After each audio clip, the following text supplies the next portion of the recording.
하나님은 지도자들을 향해 청종할 것을 명령하십니다. 자, 청종이 뭘까요? 청종, 충성. 그것도 맞아요. 또 청종해라. 무슨 뜻일까요? 듣고 순종하는 거. 청자, 무슨 청자죠? 들을 청. 종자는 따를 종. 듣고 따르다. 이런 말이에요. 자, 오늘은 이 청종이라는 단어를 잘 알고 있어야 되는데, 성경에서 말하는 단어는 청종인데 우리는 듣다로 번역을 해놨어요. 근데 성경에서 말하는 듣다라는 거는 청종이에요. 청종. 그러니까 번역을 청종으로 했었어야 되는데 우리말로 하면 듣다는 그냥 듣는 거잖아요. 성경에서 말하는 듣다라는 개념은 그런 의미가 아닙니다. 자, 오늘 미가서의 핵심 단어가 바로 이 청종이라는 단어예요. 청종. 오늘 우리가 함께 나눌 이 사람은 미가라는 사람입니다. 미가. 여기 보이시죠? 미가. 미가의 이름의 뜻은, 자, 따라해 봅시다. 여호와 같은 이가 누구냐? 자, 이 흐름이 있는데, 자, 북이스라엘 보시면 노란색, 주황색, 분홍색, 빨간색 이렇게 돼 있죠. 보시면 하나님이 이 사람을 다루는 방식이 있는데 처음에 표적들을 보여주세요. 사람들이 마음이 굳어 있으니까 이적, 기적 뭐 이런 거 있잖아요. 불이 내려온다든지 엘리사, 엘리야를 통해서 이런 것들을 보여주는데, 이런 것들을 보여주면서 여호와가 하나님이다, 바알이 아니라 구원자는 하나님이다, 이런 것들을 보여주시는데 안 돌아옵니다. 안 돌아오니까 이제 이방으로 보내요. 요나를 이방으로 보내서 이방이 회개하는 것을 보여줘요. 그래서 요나가 돌아와서, 야, 저 니느웨 회개했는데 하나님 용서하시더라, 우리도 회개만 하면 용서해 주신다, 그렇게 얘기를 해도 안 돌아와요. 그래서 이제 경고를 합니다. 아모스를 통해서 정의와 공의를 행해야 될 거 아니냐. 그 다음에 이제 마지막으로 호세아를 통해서 내 사랑을 왜 몰라주냐, 너네 망한다, 이제 그렇게 되는 거예요. 자, 그럼 이쪽도 똑같아요. 근데 시기가 조금 더 늦어요. 왜냐하면 북이스라엘이 왜 먼저 망하죠? 북이스라엘에는 제사장이 없어요. 왜냐하면 성전이 남쪽에 있으니까 레위인들이 다 밑으로 내려갔고, 북쪽은 여로보암 초대 왕이 자기 마음대로 제사장을 뽑아서 금송아지 섬기게 해서 더 먼저 타락을 해버리고, 이제 문제는 요 사람이죠. 아합이 정치를 잘해서 시돈에 있는 바알 대 제사장의 딸을 데려오는 바람에, 이세벨을 데려오는 바람에 급격히 타락해요.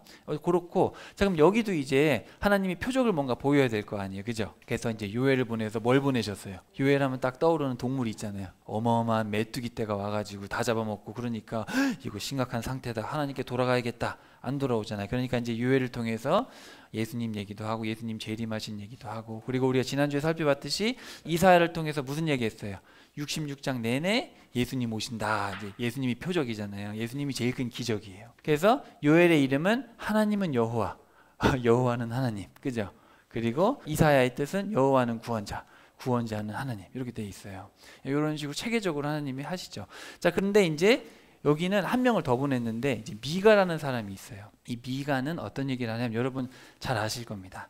예수님이 어디서 태어나요? 시골 베들레헴에서 태어난다. 시골에서 태어난다. 이제 그 얘기를 이제 해요. 예수님 얘기를 미가가 하는데, 자, 이제 2명씩 보내가지고 벌써 얘기를 했는데, 이 미가가 있을 때가 언제냐면, 미가가 반쯤 했을 때 여기가 망합니다. 반쯤. 그러니까 이 미가는 하나님이 뭐라 그러시냐면은, 북쪽과 남쪽의 수도로 가라. 수도 예루살렘과 사마리아로 가서 외쳐라. 여호와 같은 분이 없다. 너희들 망한다. 근데 누구를 향해 하냐면, 자, 수도에는 누가 살아요, 보통? 또 정치가, 맞아요, 장관들. 쉽게 말하면 지도자들한테 외치라. 지도자들이 타락해서 이 지경이 된 거다. 그래서 사마리아와 예루살렘의 지도자들에게 외쳐라. 이제 그런 상황입니다. 그리고 여러분 아시겠지만 하나님이 이쯤 되면 마음 문이 닫혔어요. 이제 용서 없다. 내가 지금까지 열심히 했지만 이제 용서 없다. 이제 망하는 것밖에 없다. 이제 그 얘기를 하시는 상황이고, 미가와 이사야가 시대가 같아요. 그래서 이사야는 우시야 죽을 때 시작해서 이제 히스기야가 죽고 므낫세 즉위하자마자 순교당했는데, 미가도 그 어간입니다. 요담, 아하스, 히스기야. 그때 이제 1절, 자, 한번 펴봅시다. 미가서 1장 1절 한번 펴보세요. 미라는 말은 누구란 뜻이고, 미가 야에 원래 야가 붙어 있어요. 그러니까 여호와가 누구, 이런 뜻이에요. 여호와가 누구. 여러분 선지서가 좀 어렵잖아요. 선지서를 이해하려면 선지자의 이름을 알면 돼요. 이름의 뜻을 알면 그 17권이나 되는 책이 금방 들어옵니다. 그래서 미가, 여호와 같은 자 누구냐? 우리 주님 같은 분이 없지 않냐? 주님 마음 다치셨다, 어떡할래? 이런 얘기죠. 그래서 북쪽의 수도 사마리아와 남쪽의 수도 예루살렘으로 가서 외쳐라. 근데 이 사람은 어디 사람이냐면 모레셋 사람인데, 이 모레셋은 완전 시골이에요. 시골. 그러니까 시골 사람, 남쪽에 있는 시골 사람을 데려가서 각 수도에 가서 지도자들에게 경고하라, 이런 얘기입니다. 자, 그래서 여기 보시면 어려울 것 같지만 어렵지 않아요. 자, 여기 보면은 자, 크게 세 부분이에요. 들으라, 들으라, 들으라. 이 세 번 얘기하세요. 여러분 혹시 쉐마라는 말 들어보셨어요? 쉐마. 자, 쉐마라는 말은 뭐냐면 샤마라는 말의 명령어입니다. 샤마가 듣다예요. 쉐마는 명령형이에요. 그래서 우리 쉐마 이스라엘 많이 들어보셨죠? 우리 교회 좀 다니신 분들은. 근데 이 쉐마를 들으라고 번역하면 반쪽짜리 번역입니다. 들으라가 아니라 뭐예요? 청종하라. 왜냐하면 히브리어라는 언어 자체가 행동하는 언어예요. 우리처럼 개념적인 언어가 아니에요. 그러니까 동사에서 명사가 파생되는 거예요. 그러니까 이 청종에서 파생되는 단어예요. 청종. 듣기만 하고 행동하지 않으면 듣는 게 아니잖아요. 부모 말을 듣긴 듣는데 알았어 안 해. 그런 청종이 아니잖아요. 그죠? 그래서 여러분 항상 이 쉐마 하시면 여러분 청종으로 개념을 생각하셔야 돼요. 청종하라, 듣고 순종하라, 이렇게 세 번을 외치십니다. 듣고 순종하라 백성들과 땅의 그 안에 모든 것들아. 그리고 중심은 이거겠죠. 지도자들아 청종해라. 그리고 들어라 여호와의 말씀을. 청종하라 여호와의 말씀을. 그래서 우리가 솔로몬 하면 딱 떠오르는 단어가 뭐죠? 지혜잖아요. 지혜. 성경에는 솔로몬이 지혜를 요구했단 말 자체가 없어요. 성경에서는 뭐라 그러냐면 듣는 마음을 주세요. 이렇게 얘기했어요. 듣는 마음. 거기 샤마라고 써요. 샤마 그리고 마음이란 단어가 써 있어요. 그러니까 쉽게 말하면 뭐겠어요? 그러면 청종하는 마음을 주세요. 듣고 순종하는 마음. 주의 말씀을 듣고 순종하고 백성들의 말을 잘 듣고 주님 말씀대로 잘 재판해서 정의와 공의가 억울한 사람이 없게 해주세요. 그거 솔로몬이 요구한 거예요. 그러니까 하나님 마음이 완전 좋죠. 솔로몬이 그것만 잘했어요. 그것만 잘했어요. 근데 그때도 하나님이 그때도 의심이 많으셨어요. 왜냐면 그때도 걱정하셨거든요. 그래서 계속 경고를 하시죠. 자, 어쨌든 그래서 여러분 1장, 2장, 3, 4, 5장, 6, 7장 이렇게 세 부분에 들으라로 보시면 될 것 같아요. 1장 2절 한번 펴봅시다. 1장 2절에 밑줄 한번 쳐보세요. 자, 들어라 밑줄 쳐봅시다. 히브리어에는 들으라가 먼저 나옵니다. 들으라. 귀를 기울여 똑똑히 들으라. 그렇게 돼 있죠. 번역마다 좀 다르겠지만 자, 들으라에 밑줄 치시고 번역을 청종하라 이랬으면 뭔가 좀 느낌이 달랐을 텐데 그죠? 청종하라. 듣고 따라라. 이러면 되게 해야 될 것 같잖아요. 근데 뭔가 들으라고 하면은 들을게요 이렇게 되잖아요. 이 되게 뉘앙스가 엄청 달라요. 자, 들으라. 모든 백성아 귀를 기울여라. 여호와께서 자기 처소에서 나오셔서 땅의 높은 곳들을 밟아버리시겠대요. 높은 곳들. 자, 높은 곳들이라고 번역된 거는 산당 들어보셨죠? 산당은 산꼭대기에 이제 수십 개, 수백 개의 저런 우상들을 세워놓고 거기서 인신제사도 하고 아기도 태워바치고 막 그랬단 말이죠. 물론 처음에는 이제 성전 짓기 전에는 하나님께 예배하는 공간도 되었지만 결국은 다 변질됐어요. 다 변질돼서 산꼭대기마다 높은 게 있는 거예요. 산꼭대기에 나무가 상수리 나무같이 큰 나무들이 있으면 거기다가 뭐 했어요? 다 우상을 만들어 놓고 절했단 말이에요. 그러니까 하나님이 다 짓밟아 버리겠다. 근데 사실 땅의 높은 곳에 누가 살아요? 지도자들이 살겠죠. 항상 지도자들은 좋은 곳에 살잖아요. 이렇게 다 둘러보려고 이렇게. 그래서 어떤 그런 의미도 담고 있습니다. 그런 교만한 자들 짓밟겠다 그런 뜻도 있죠. 자, 그래서 6절부터 7절에 보시면은 이제 사마리아에 대해서 경고하십니다. 사마리아 폐허로 만들어 버리겠다. 매춘의 대가로 너희들이 돈을 모았지. 너희들 성장하지 않으니 너희들 다 부셔져 버린다. 그러니까 얼마나 여기서 말하는 매춘이라는 것은 몸을 팔았던 얘기인데 사마리아가 아람하고도 이집트하고도 다른 나라 모압하고도 이렇게 붙어가지고 자기 힘을 키우고 그랬죠. 하나님을 저버리고 그래서 너희들 다 망한다 이제 이런 얘기를 합니다. 남쪽 같은 경우는 조금 말을 많이 하시는데 남쪽에 대한 기대가 크셨기 때문에 이제 말이 많은 거예요. 여기 10절부터 보시면은 남유다 같은 경우는 남유다의 도시들을 쭉 언급을 합니다. 이거 다 도시들이에요. 남유다의 도시들. 근데 약간은 비꼬는 얘기를 하세요. 언어 유희라는 건데 잘 보세요. 자, 가드라는 도시에서 나가드 하지 마라. 야라. 약간 언어 유희죠. 히브리어 유희예요. 그러니까 뭐냐면은 가드에 알리지 마라. 가드에 나가드 하지 마라. 가드가 망할 텐데 알리지 마라. 갑자기 망하게 놔둬라. 이제 그런 얘기고 베들레아 브레라는 곳은 먼지의 집이라는 뜻인데 니네는 먼지에서 뒹굴 거다. 초토화될 거다. 이런 식으로 언어 유희를 쓰셔요. 사빌 너 아름다운 도시 너희들은 수치와 나치로 그냥 포로로 잡혀갈 거다. 사난 뭐 전쟁 나간다는 뜻인데 전쟁 못 나갈 거다. 근처 베데셀 뭐 쉼의 집 근처의 집인데 너네 의지할 곳이 없을 거다. 마롯은 고통이란 뜻인데 고통이 임할 것이다. 자, 특별히 이 라기스라는 도시 어서 많이 들어보셨죠? 블레셋의 도시인데 무적이란 뜻이고 여기서 이제 말을 키웠어요. 이집트에서 말을 가져와 가지고 여기서 이제 아무래도 블레셋이니까 이제 이집트랑 중간에 있으니까 말을 가져왔는데 거기서 너희들 라기스 너희는 레케시를 메어라. 말을 메어라. 너희들 말 가지고 있어봤자 도움이 안 될 거다. 그리고 가드 모레셋. 여기가 바로 어디예요?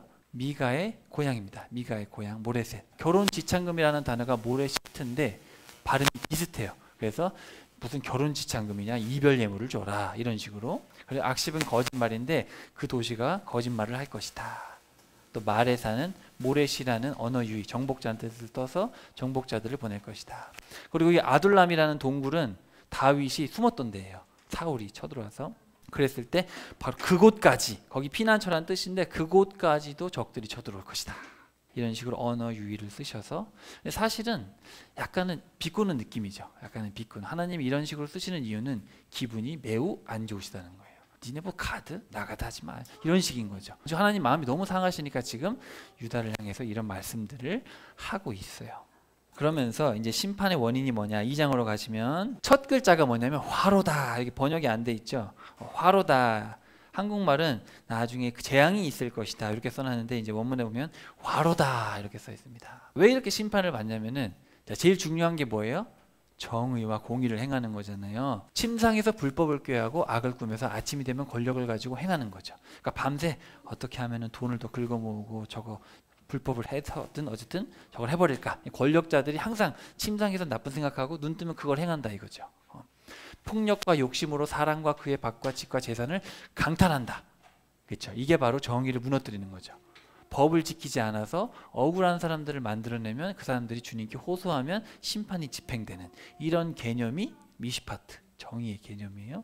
그래서 하나님은 재앙을 내리기로 작정했다. 거만하게 다니지 못할 것이고 장례식 노래를 부르게 될 것이다. 싸우고 죽이고 우상한테 절하고, 그죠? 법을 지키지 않는. 그래서 하나님이 정의가 무너졌기 때문에 망하는 것이다. 자, 그리고 6절 이하로 보시면 공의가 무너졌다. 보세요. 대언자들에게 그런 대언하지 마세요. 하나님 말씀 뭐 우리가 망한다고 그런 설교하지 마세요. 우리가 수치를 당한다고요?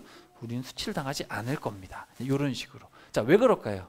왜 사람들이 설교자한테 그런 설교하지 마세요, 우리가 무슨 심판을 받아요, 우리 잘 될 거예요, 우린 복 받을 거예요, 이런 설교를 해달라고 왜 부탁할까요? 궁극적으로 하나님의 마음엔 공감이 안 되고 내 마음만 공감해 달라 이거죠. 나는 복을 원하지, 나는 화를 원하지 않는. 하나님은 지금 진노하고 계신데 진노에 공감이 안 되는 거예요. 지나가는 이들의 겉옷을 벗기고. 이것도 왜 그래요? 하나님은 나만 사랑하는 게 아니라 지나가는 가난한 사람도 사랑하시잖아요. 그 마음에 공감이 안 되니까 지나가는 사람들의 겉옷을 벗기는 거예요. 이 겉옷이란 말은 재산입니다. 우리 겉옷이 아니에요. 당시 겉옷은 재산이에요. 부녀자들을 집에서 내쫓고 자녀들로 하나님의 영광을 못 보게 한다. 가정을 무너뜨리는 거죠.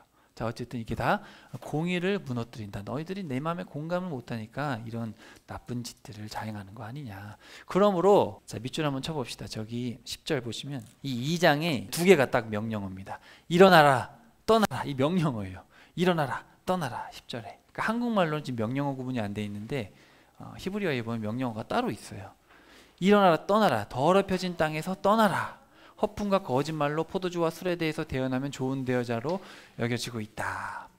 그래서 설교를 할 때도 여러분 괜찮습니다. 즐기십시오. 여러분 잘 살고 있고 하나님이 복 주실 겁니다. 여러분 사업도 잘 되고 번창하고, 이런 설교하면은 좋은 목사님이시네, 이렇게 된다는 거죠. 그래서 그런 데는 일어나라, 떠나라는 거예요.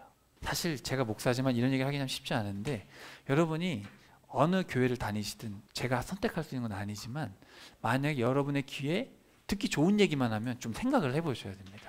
분명 우리는 죄뿐인데, 우리는 죄가 가득하고 이 세상은 너무 어지러운데 우리의 삶의 형통과 복만 빌고 있다면 글쎄요, 잘 생각해 보셔야 됩니다. 나에게 듣기 좋은 게 나에게 좋은 건 아니잖아요. 우리가 자녀를 키울 때 자녀한테 아이스크림 먹어라, 피자 먹어라, 그래 먹고 싶어 더 먹어, 고기만 먹어, 야채를 왜 먹어, 고기만 먹어. 좋은 부모가 아니잖아요. 좋은 부모가 아니에요. 좋은 부모는 골고루 먹어라, 낙헌 하면 안 된다, 잔소리를 많이 하죠. 성경에 보면 하나님이 되게 분노하시고 진노하시고 사람이 날 때부터 악하다고 하는데 우리는 그런 말은 안 듣고 싶잖아요. 아브라함이 복을 받았다, 거부가 됐다, 그런 얘기만 듣고 싶어 하잖아요. 목사도 문제가 있지만 성도들한테도 책임이 없다고 말할 수는 없습니다. 목사가 잘못하면 성도들도 얘기를 하고 우리가 있는 그대로 믿어야 되지 않겠습니까? 그렇게 할 수 있어야 서로 건강하잖아요. 그래서 지금 보시면 일어나라, 떠나라 명령하고 있어요. 그런 데선 떠나야 돼요.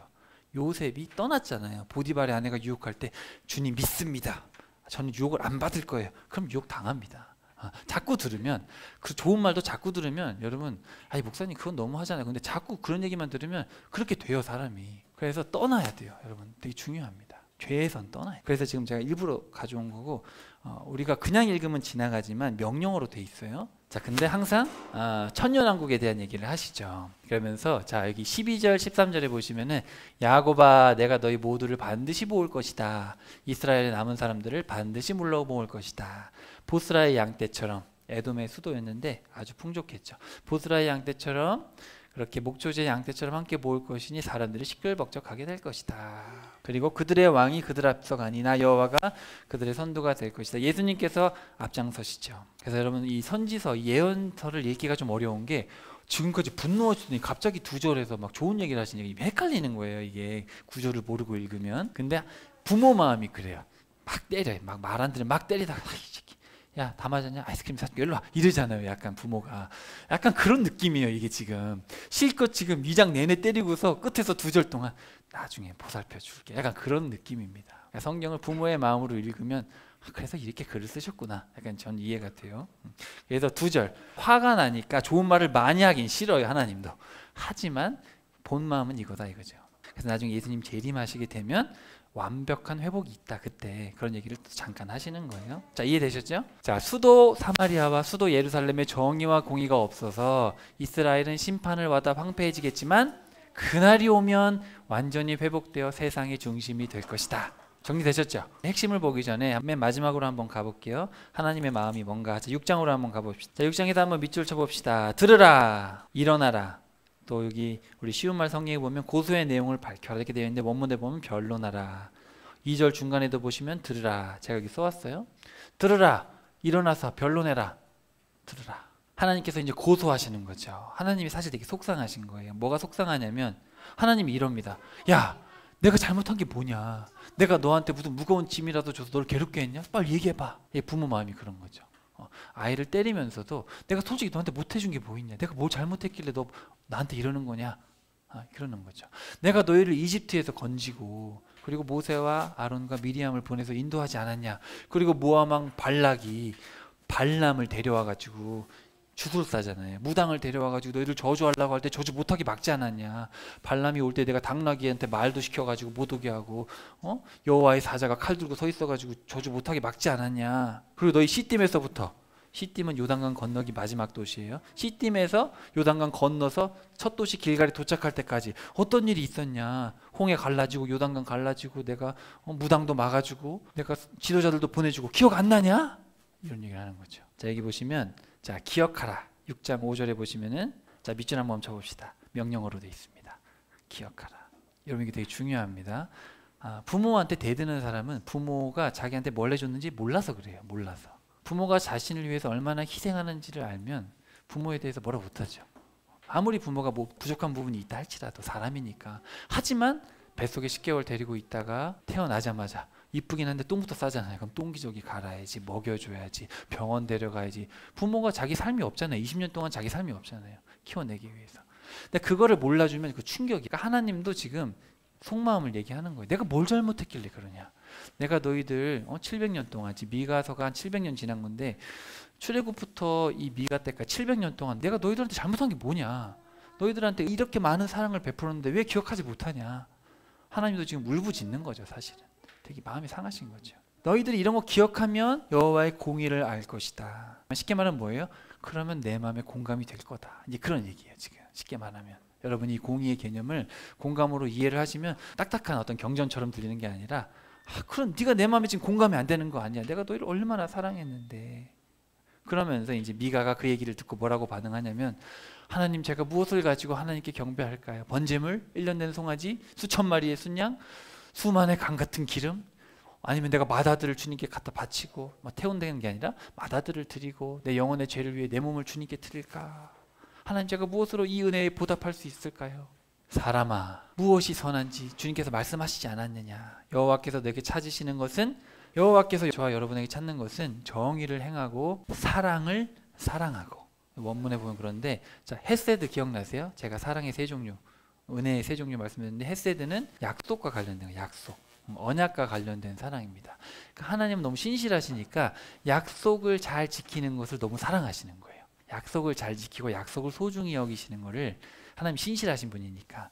그러니까 하나님은 하나님의 법을 행하고 그리고 사랑을 사랑하고 하나님의 마음에 공감해서 하나님의 그 뜻대로 해주는 거 그런 걸 사랑한다. 하나님의 그 약속을 지키기 위해서 그 사랑을 지키는, 그래서 쉽게 말하면 정의와 공입니다. 그래서 겸손히 내 하나님과 함께 걷는 것이 아니냐.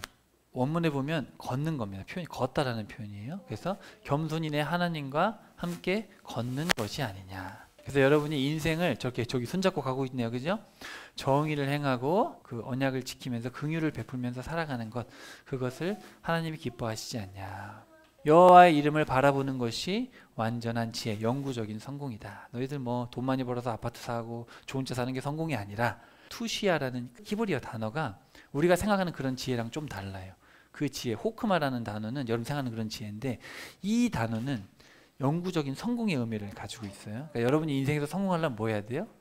여호와의 이름을 바라보면 됩니다. 그분을 바라보고 그렇게 살면 된다. 다 여러분 사실은 우리가 살고 있는 아파트 몇 억씩 주고 사가지고 지금 열심히 갖고 계시죠?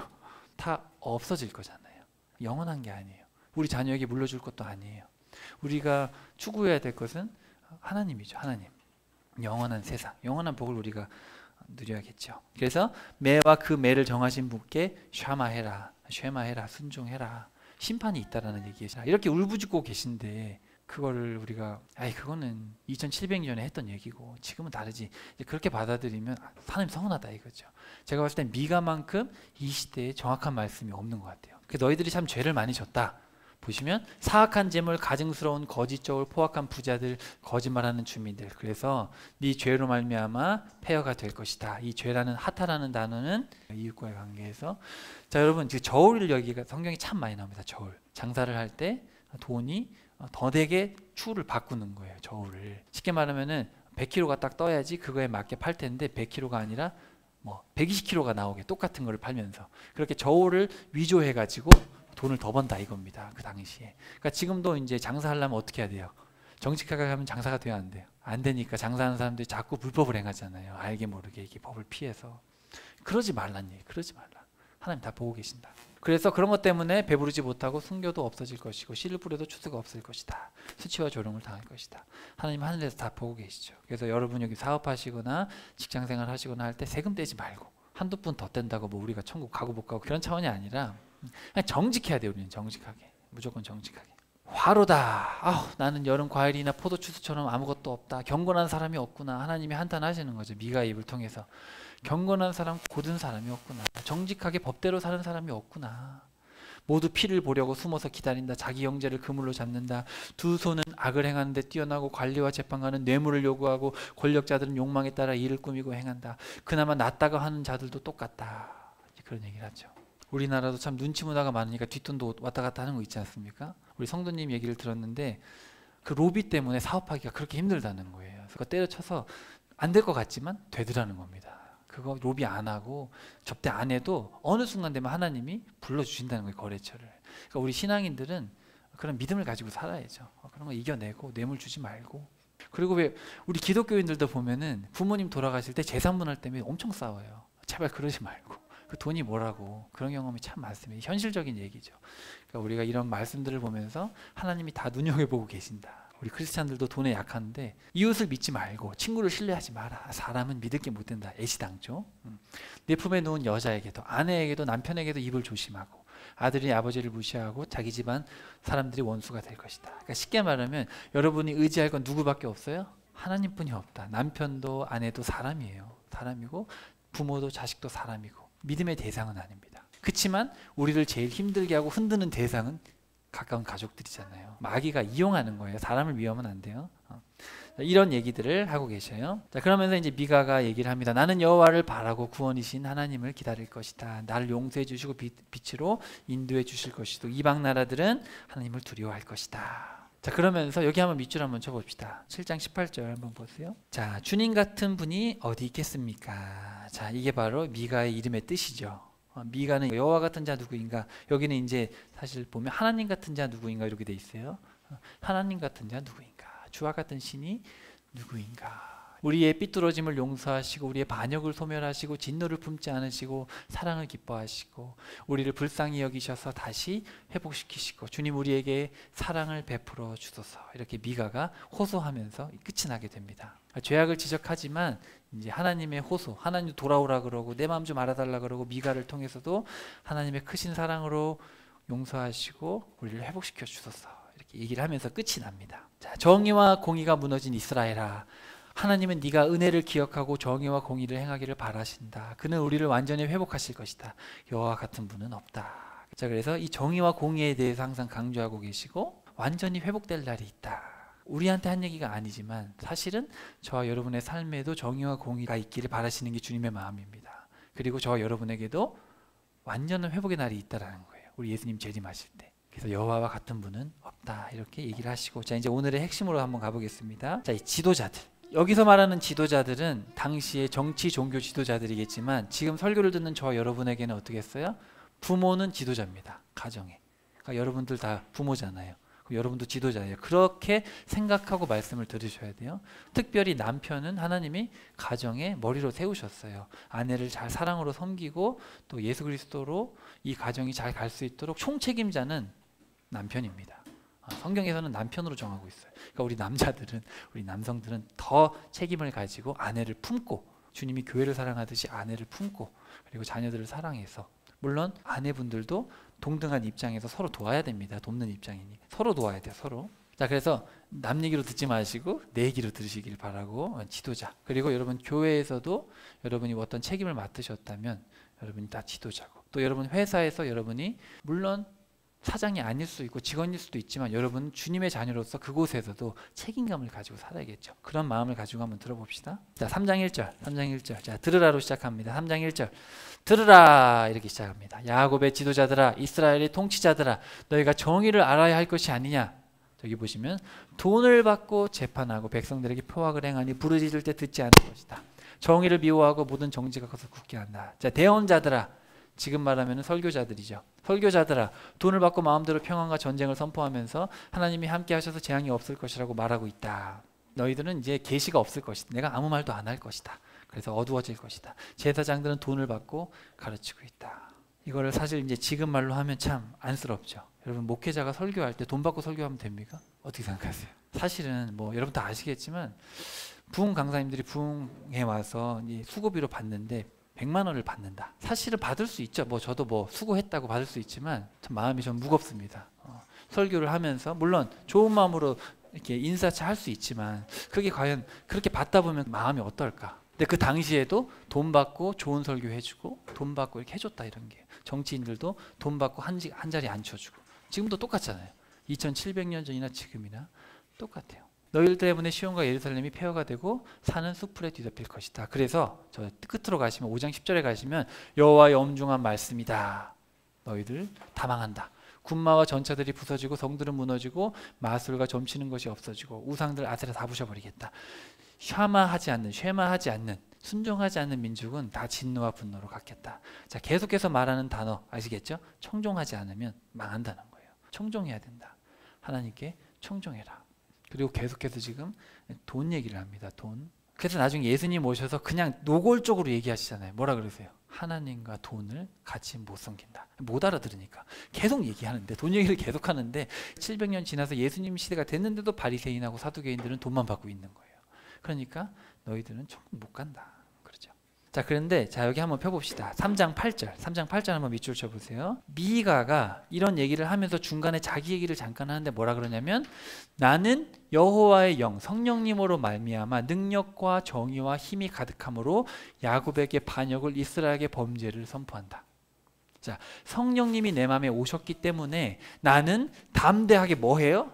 죄를 선포한다는 거예요. 자, 성령님이 오시면 우리에게 세 가지를 책망하신다 그랬습니다. 뭡니까? 세 가지. 죄와 의와 심판. 맞아요. 그러면 성령 받은 목사는 뭐 해야 돼요? 죄에 대해서, 의에 대해서, 심판에 대해서 선포해야 돼요. 우리 성도님들 죄 얘기만 하면 다떠나면 어떡하지? 맨날 망한다는 얘기하면 다떠나면 어떡하지? 안 돼. 그러면 안 돼. 여러분 잘 될 겁니다. 사업이 번창하고 잘 될 거예요. 여러분이 죄 짓는 건 난 몰라요. 그러면 큰일 나는 거예요. 그러면은 같이 망하는 거죠.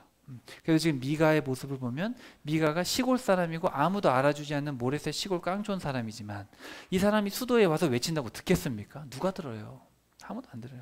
그렇지만 담대하게 성령님으로 말미암아 너희들의 죄를 내가 고발한다. 성령님이 하시는 일이기 때문에 그렇죠. 자, 그러면서 또 하나님이 너무 때리니까 또 천년왕국 얘기를 또 하세요.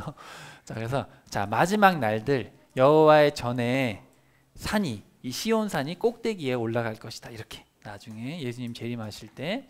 그래서 여러분 잘 아시는 들어보셨을 건데 오라 우리가 여호와 이런 노래가 있어요. 여호와의 산에 올라. 네, 그 노래가 이 노래인데 자, 그래서 여호와의 산에 올라가서 우리가 하나님의 말씀을 듣자. 그분께서 직접 하나님의 말씀을 가르치실 것이다. 예수님이 직접 오셔서 통치하시기 때문에 천년왕국 시대에. 그리고 자, 저기 5장 2절에 가시면은 베들레헴 에브라다야 이제 이런 얘기가 나옵니다. 한번 펴보실까요? 5장 2절.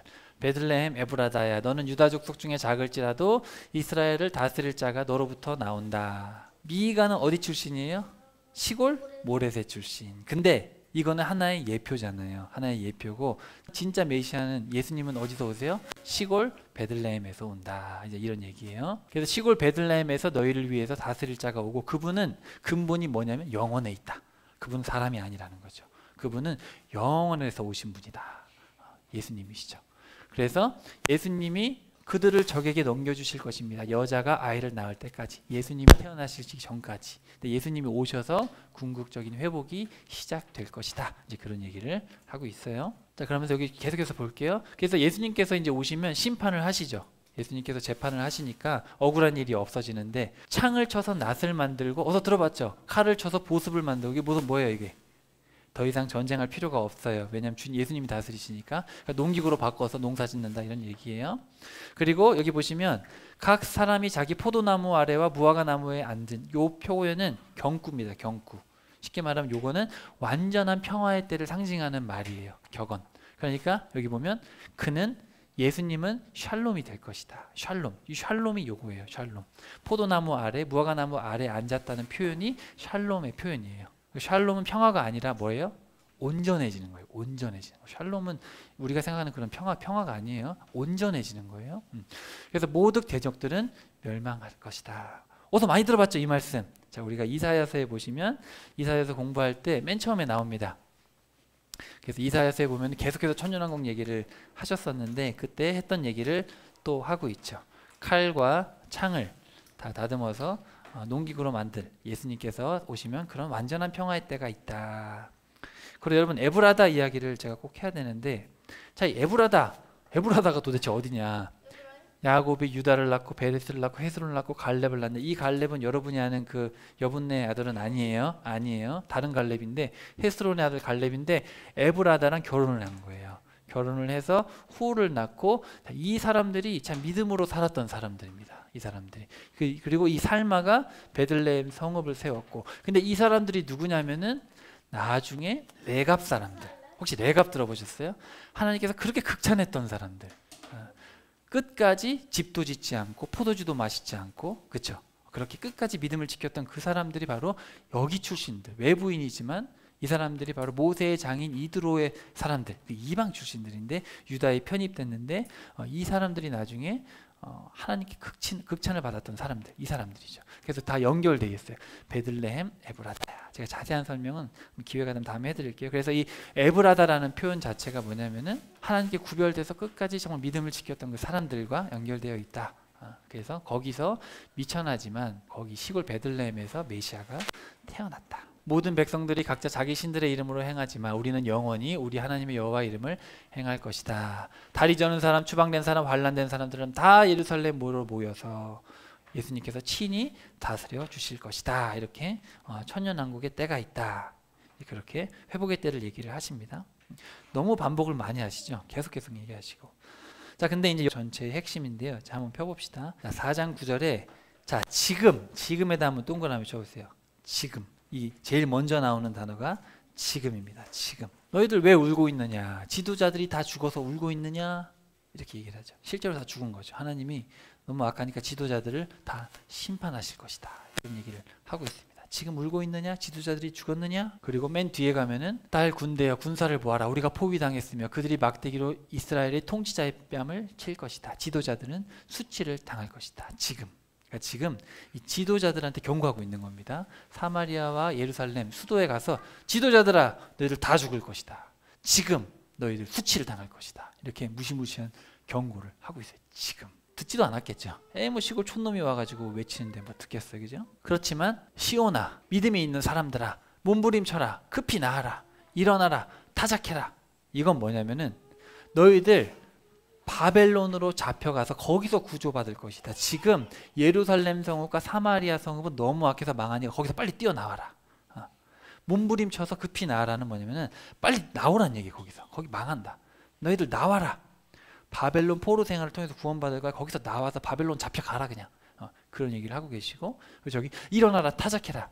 너희들 이방 나라를 다 물리치게 될 것이다. 이렇게 또 회복에 대해서 얘기를 하시고, 자 이제 궁극적으로 맨 중간에 보시면 지금 많은 민족들이 저 시온 예루살렘을 멸망시켜 버리러 가자.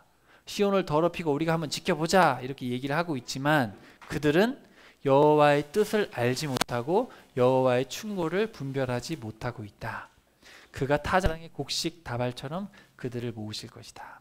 이방 나라들이 지금 예루살렘을 치려고 하고 있지만 사실 하나님은 이 모든 이방 나라들을 다 쳐서 심판하실 준비를 이미 하고 계신다. 모른다는 거죠. 그러니까 지도자들은, 각 나라의 지도자들은 하나님의 뜻을 모르고 있다는 거예요. 모르고 있다. 하나님의 뜻이 그냥 시온이 멸망할 그것만, 예루살렘이 멸망하는 거구나, 그것만 보고 있지만 하나님의 계획은 더 크다는 거예요. 회초리로 쓰고 있는 나라들도 결국은 다 망한다. 열방을 심판하실 하나님. 그래서 이 얘기를 왜 하냐면 사실 참된 지도자라면 뭐 해야 돼요? 하나님의 뜻, 여호와의 뜻과 하나님의 충고를 잘 분별할 줄 알아야 된다는 것을 지금 하고 있어요. 지도자들아, 여호와의 뜻을 알고 여호와의 조언에 귀를 기울여라, 분별해라, 그런 얘기를 하고 있어요. 설교를 중간중간 들어서 좀 어려우실 텐데 우리가 호세아서 마지막 말씀이 뭐였냐면 호세아서 끝절입니다. 끝절. 누가 지혜가 있어서 분별하고 누가 분별해서 알겠느냐. 자 여러분, 지혜가 있어야 분별이 되고 분별을 해야 알 수가 있게 되는 거예요. 알아야죠. 우리가 여호와를 알아야 돼요. 여호와를 알려면 분별을 해야 되는데 분별하려면 뭐가 필요해요? 지혜가 필요합니다. 근데 이 지혜가 누구예요? 예수님이에요. 예수님이 계셔야 돼요. 예수님의 말씀을 알아야 이 모든 과정들을 우리가 할 수가 있게 됩니다. 이 순서가 계속 나와요. 성경에서. 지혜가 있어야 분별하고 분별해야 알 수 있다. 그래서 지금 여호와의 뜻을 알고 충고를 분별해야 된다. 그래서 지금 설교를 듣는 여러분도 목사님이 좋은 말씀을 하셨는데 그런 차원이 아니라 아무 의미 없어요. 그게 아니라 여러분이 듣고 스스로 생각하셔야 돼요. 우리 가정이 지금 하나님의 뜻을 알고 있나? 나는 가장으로서 가정을 이끌고 있는데 내 안에 내 자녀들이 성경을 알고 있나? 하나님 말씀을 알고 있나? 그냥 기도해서 그냥 좋은 대학 가고 그 정도 신앙생활 하고 있는 거 아닌가? 분별해야 돼요. 그건 믿는 게 아닙니다. 죄송하지만. 그건 종교생활을 하는 거예요. 충고를 잘 분별해야 된다. 자, 그래서 정의와 공의를 무너뜨린 지도자들은 다 죽고 수치를 당한다. 하나님은 바벨론 포로 생활을 통해 구원하시고 이방을 심판하실 것이다. 마지막 날에 평화의 사람 예수님을 통해 완전한 회복을 주실 것이고 참된 지도자는 이 하나님의 거대한 뜻을 잘 알고 분별해야 된다.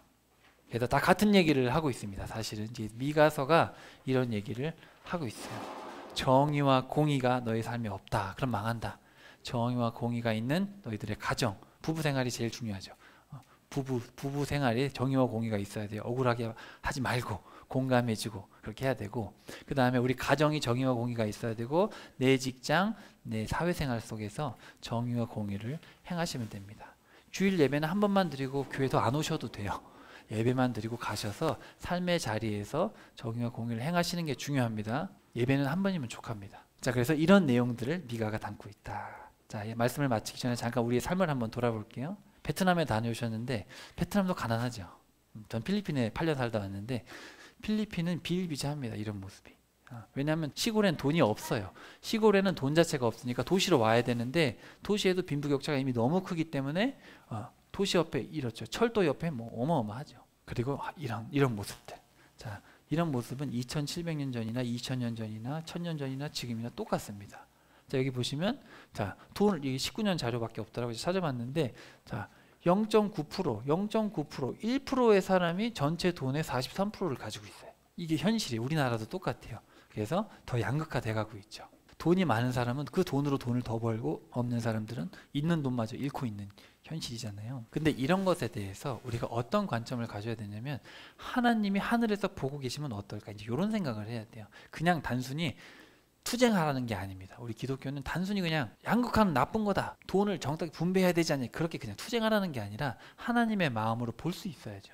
하나님의 마음으로 아니 제가 자녀가 4명이 있는데 한 놈은 사업이 잘 되는데 한 명이 사업이 망했으면 사업 좀 같이 나누든지 이렇게 돈을 좀 도와줘서 같이 상생하기를 바라잖아요. 근데 한 놈이 동생 무시하고 자기만 잘 먹고 잘 살고 있으면 부모는 마음이 아프잖아요. 똑같아요. 우리 하나님도 하늘에서 보시고 이런 것들을 보고 마음 아파하시죠. 근데 우리는 이런 걸 쫓고 있잖아요. TV를 보면 미디어를 보면은 스마트폰 보면 죄다 이런 얘기밖에 안 해요. 손흥민이 얼마 벌었느니 그죠? 그리고 무슨 연예인이 어느 집에 사느니 그런 얘기밖에 없잖아요. 보기 싫어도 보게 된다니까요.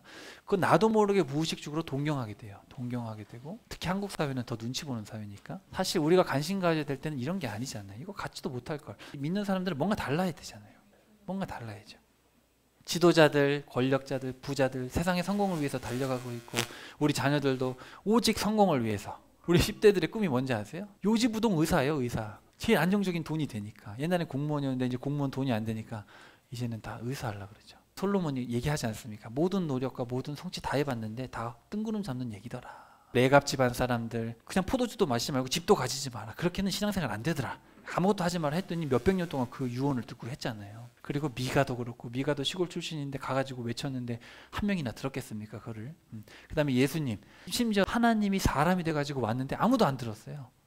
제자들 안 들었습니다. 죄송하지만 제자들도 안 들었어요. 말씀의 순종. 누구든지 나를 따르고자 한다면 자기를 부인하고 자기 십자가로 나를 따라야 된다. 예수님이 보이신 삶은 어떤 삶이죠? 4,000년 동안 외쳤는데 못 알아들으니까 사람이 돼서 오셔서 직접 보여주셨죠. 내가 원하는 정의와 공의의 삶은 뭐냐? 약자들과 함께하고 그리고 악에 대해서 분노할 줄 알고 그리고 남을 위해서 자신의 생명을 버리고 자기를 배신할 자의 발까지 닦아주고 저 노예들이나 하는 짓인데 그죠?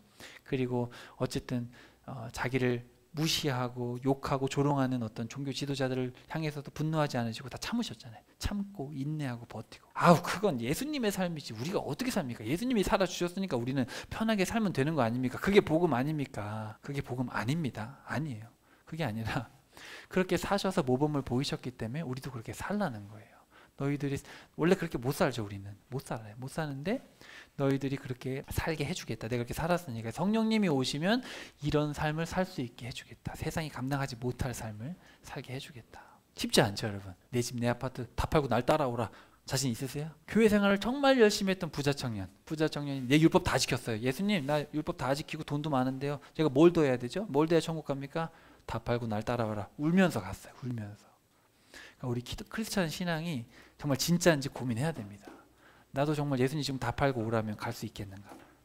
지금 당장 가서 팔라는 얘기 아닙니다. 그런 얘기가 아니라 나의 중심이 바로 서 있는가? 자, 예수님 시대의 성전 어마어마하죠. 이거 누가 져줬는지 알아요? 헤롯이 졌어요. 헤롯은 하나님 안 믿는 사람인데 유대인들의 환심을 사기 위해서 의리하게 졌단 말이죠. 의리하게 졌어요. 몇 년 동안 졌어요? 46년 동안 짓고 있었어요. 아직도 짓고 있었어요. 그때 예수님이 이제 십자가로 지러 가셔야 되는데 제자들 뭐라 했는지 알아요? 주님 이거 보세요. 우리 성전 최고예요. 엄청 멋있죠. 예루살렘 성전 최고입니다. 이렇게 되셨겠죠. 예수님. 이 자식들이 아직도 못 알았어. 나 죽어야 되는데. 그렇죠? 그러면서 야 이 자식들아 이거 돌 위에 돌 하나 남지 않고 다 무너진다. 40년 지나면 다 무너진다. 그랬단 말이죠. 제가 어떤 교회를 비판하려는 건 아닌데 지금도 교회가 얼마나 화려한지 모릅니다. 어마어마합니다. 예수님은 성전 하나 짓지 않았어요. 짓지 않았는데 예수님 뭐라고 하셨냐면 나는 머리둘 곳조차 없다. 난 잠잘 집도 없다 이놈들아. 그랬는데 우리는 좋은 교회, 큰 교회, 화려한 교회. 찬양 들으면 가만히 서 있기만 해도 가사도 몰라도 그냥 감동이 될 만큼의 사운드와 화려한 조명과 이런 거에 있다 보면 나도 모르게 하나님의 이런 말씀들이 여러분 이렇게 아름다운 곳에서 예배드리고 자기를 부인하기 쉽지 않습니다. 쉽지 않아요. 가난한 사람들, 소외된 사람들 희생의 자리에 자꾸 나아가야지 나도 글로 가는 거지. 화려한 곳에서 좋은 얘기를 듣고 그게 쉽지 않아요. 쉽지 않아요. 자, 말씀을 마무리하면서 4가지 말씀을 보고 제가 너무 많으니까 청중하라는 말씀이 자, 처음으로 왕을 달라고 하잖아요. 이스라엘 백성들이. 하나님 필요 없어요. 하나님 필요 없어요. 그래서 이제 왕을 세워줬어요. 근데 그 왕이 뭐 했어요? 왕이 되자마자 죄를 지었잖아요. 사울이. 그러면서 하나님이 제물이나 희생 제물을 좋아하십니까? 하나님이 기뻐하시는 것은 청종입니다. 청종을 기뻐하십니다. 예배 드리는 게 아니라, 헌금 많이 하는 게 아니라, 뭐 금식기도 하는 게 아니라 청종, 말씀을 듣고 따르는 것. 가르침을 듣지 않으려고 귀를 돌리는 사람은 기도도 역겹다. 잠언 28장 9절. 우리 개역개정에 보면은 율법이죠. 율법을 듣지 않는 사람은 기도도 역겹다. 이렇게 되어 있습니다. 그러니까 부모의 말을 듣지는 않으면서 부모한테 뭐 해달라 요구하면 그거 안 좋죠. 안 좋은 거죠. 그죠? 이해되시죠? 근데 우리가 많은 경우에 기도는 뭔가 아뢰는 거라고 생각을 자꾸 합니다. 아뢰는 거다. 그렇지 않아요. 하나님 마음을 알고 나서 아뢰게 되고, 이건 제 간증이지만 성경을 어느 정도 여러분 충분히 이해하면 아뢰기가 민망할 때가 옵니다. 진심입니다. 아들마저 주시고 이렇게 6,000년을 외치신 분에게 내가 뭐 하찮은 뭐 한계를, 이게 민망한 일이에요. 누구든지 나의 이 말을 듣고 그것을 실행하지 않는 사람이 있으면 모래 위에 집을 지은 생각이 짧은 사람입니다. 비가 내리고 물난리가 나면 다 무너집니다. 복 있습니다. 자, 계시록 첫 말씀이에요. 복 있습니다. 이 예언의 말씀들을 소리내어 읽어주는 사람, 듣는 사람들, 거기에 적힌 것들을 지키는 사람들. 번역을 제대로 했어요. 지금 새한글 성경을 제가 이번에 나온 새한글 성경을 가져왔는데, 그 당시에는 성경책이 없으니까 한 명이 읽어줬어요. 한 명이 앞에서 읽어주면 다 듣고 행해야 돼요. 복수. 단순인데 복수예요. 그러니까 지금도 여러분 사실은 여러분이 성경을 읽어야 돼요. 읽고 정말 이렇게 부단히 듣고 행해야 됩니다. 그런 사람들이 복된 겁니다. 자, 따라해 봅시다. 하나님은 지도자들을 향해 청종할 것을 명령하십니다. 그래서 궁극적으로 예수님의 뜻과 충고를 듣고 따르는 자가 가장 지혜로운 자죠. 제 경험을 비추어 봤을 때 우리 성도님들이 많은 경우에 역사서는 좀 알지만 예언서는 좀 어려워하셔요. 또 어렵기도 하고요. 근데 역사에서는 하나님이 등장을 좀 덜 하시는 편인데, 이제 역사가 망해가니까 마음에 있는 얘기들을 막 쏟아내요. 그 얘기가 예언서입니다. 그러니까 예언서를 잘 이해를 못하면 속마음을 잘 몰라요. 그리고 예언서를 이해를 해야지 예수님이 왜 그런 얘기를 했는지가 그때 이해가 됩니다. 그리고 나중에 여러분이 창세기부터 계시록까지를 다 이해를 하고 나서 예수님의 말씀을 다시 봐야 돼요. 결국은 구약이나 신약의 모든 말씀이 예수님의 말씀에 대한 부연 설명이었구나, 이런 결론이 납니다. 그래서 사실은 마태, 마가, 누가, 요한복음에 써있는 예수님의 말씀을 완벽하게 알아야 돼요. 그걸 완벽하게 알아야 말씀대로 살 수가 있어요. 거기까지 갈 때까지 여러분 열심히 내실 수 있으시겠죠? 우리 특별히 남자분들, 우리 가장들은 가정을 책임지고 내가 먼저 그렇게 해야 됩니다. 제가 남자니까 얘기할 수 있어요. 저도 가장이니까. 우리 남자들, 특별히 가장들은 책임감을 가지고, 이건 제 얘기가 아니라 주님께서 그렇게 명령을 하셨어요. 남편을 가장으로 세우시고. 그렇지만 그 남편들이 그렇게 부단히 가정을 위해서 할 때 누가 지켜주시는지 아십니까? 남편의 머리가 누구죠? 예수님이에요. 그래서 예수님이 그 남편들을 지켜주십니다. 그리고 남편들에게 힘을 주셔서 가정을 이끌어갈 힘을 주시고, 그 남편도 사람이기 때문에 아내가 동등한 위치에서 서로 도와서 가정을 이렇게 하나님께 순종할, 청종할 수 있는 가정으로 만들어 가면 되는 겁니다. 뭐 대단한 일을 하는 게 아니에요. 여러분 가정부터 지키시고, 먼저 부부관계부터 지키시고, 그 다음에 가정을 지키시면 우리 공동체는 알아서 건강해집니다. 그러니까 교회 생활을 열심히 할 게 아니라 가정생활에 충실하시고 부부생활에 충실하시고. 배우자가 불행한데 교회 다니면 뭐예요? 배우자가 행복해야 돼요. 진심입니다. 저도 잘 못하지만 이 정의와 공의라는 개념을 절대 어렵게 생각하지 마시고, 아내가 서운하지 않게, 남편이 서운하지 않게, 그리고 아내의 마음, 남편의 마음에 공감해 주는 거예요. 하나의 생명체로서, 하나의 하나님의 창조물로서 배우자를 사랑하고 자녀들에게 그 본을 보이고, 그러면 저희 교회는 당연히 건강해집니다. 그건 나중에 하시면 돼요. 자, 그래서 우리 이제 미가서의 말씀을 배웠는데, 제가 이거 설교도 올리지만 제가 이거를 7주에 걸쳐서 어른 설교를 한 게 있어요. 유튜브에 있으니까 혹시 미가서에 대해서 좀 더 깊이 알고 싶으신 분들은 거기 제가 7편의 설교가 있으니까 들어보시면 더 도움이 될 겁니다. 지금 제가 개요를 하기 때문에 자세하게 설명을 못하지만, 한 주간도 이렇게 하나님의 말씀을 잘 청종하시고 가정과 직장과 삶의 현장을 채워가시는 여러분 되시길 축복합니다.